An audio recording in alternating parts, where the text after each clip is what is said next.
大家好，我係變態中女。今次想同大家講一宗近日震驚泰國，甚至連外國媒體都廣泛報道嘅行李箱藏屍案。究竟喺嗰48小時內發生乜嘢呢？警方目前掌握咗證據，疑犯點解話自己係自衛？今日同大家重組成件案件。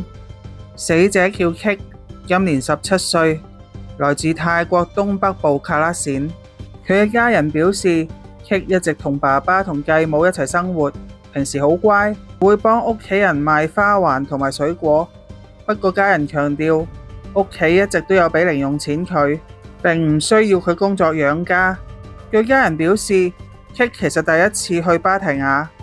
6月16號，佢帶住婆婆俾佢嘅少少旅費，同朋友一齊出發。點會諗到呢一次竟然係佢人生最後一個旅程？案件要由6月25號凌晨講起。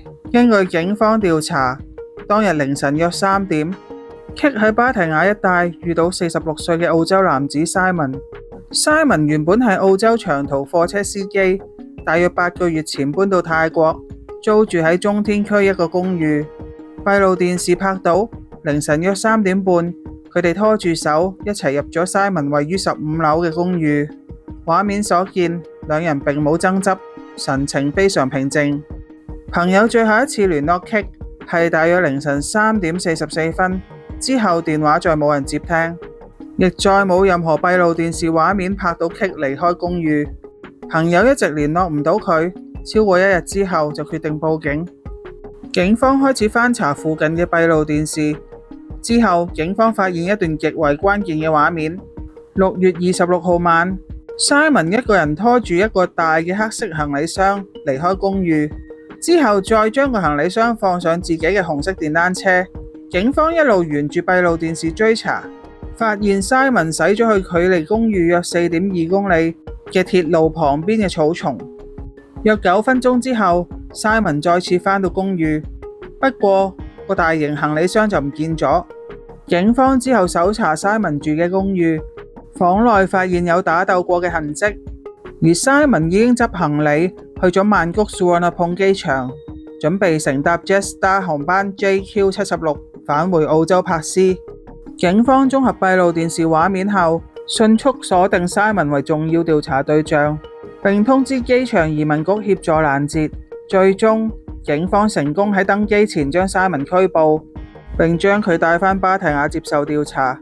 最初 Simon 否認同案件有關，不過警方擺出大量嘅閉路電視畫面，包括佢拖住行李箱離開公寓，再揸電單車去鐵路旁邊嘅證據。之後 Simon 改口承認 Kik 係因為自己而死亡。警方再根據閉路電視畫面以及 Simon 提供嘅資料，去鐵路旁邊嘅草叢搜索，最後揾返嗰個大型黑色行李箱。警方表示，當時死者嘅身體捲曲喺行李箱裏面，全身赤裸，下半身用布包住，面部腫脹，身上有多處瘀傷，口鼻亦有血跡。初步相信已經死去超過1日，真正嘅死因仍然有待法醫正式驗屍確認。根據 Simon 向警方嘅供詞，以下內容全部屬於疑犯單方面嘅講法，目前警方仍然調查核實。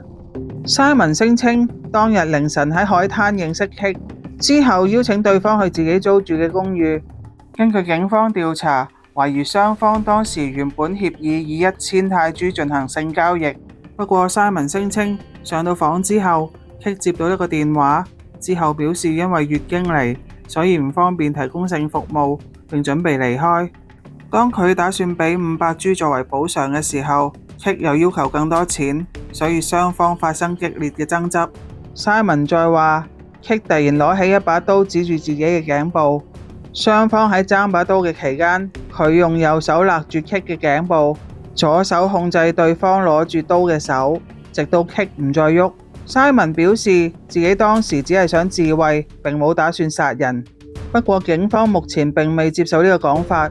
如果真係因為自衛導致意外死亡，一般嘅情況下，當事人應該第一時間報警或者叫救護車。但係警方掌握到嘅證據顯示，Simon 並冇咁做。相反，佢將屍體放入行李箱，收喺浴室超過1日，之後，再用電單車運去鐵路旁邊棄屍，然後返去公寓執行李，最後去機場準備離開泰國。正因為呢一連串嘅行為，警方目前已控告Simon多項罪名，包括故意殺人、隱藏及搬運屍體，以及拐帶15至18歲未成年人作猥褻目的。案件已經移交法院，Simon暫時唔可以保釋。根據警方程序，案件目前仍處於調查階段，警方最長可以有84日去完成調查，再移交檢察官起訴。事件曝光之後，Kate 嘅家人已經趕到芭提雅認屍。Kate 嘅爸爸接受訪問時一直流眼淚，表示個女一直都好孝順，經常幫屋企。家人亦公開表示希望法院依法重判疑犯。而 Simon 喺被警方帶走嘅時候，亦曾經透過鏡頭向家屬道歉，表示自己對事件感到好難過，希望家屬原諒，又呼籲其他女仔以後要小心。不過呢番說話喺泰國網上引起極大爭議，唔少網民認為佢毫無誠意。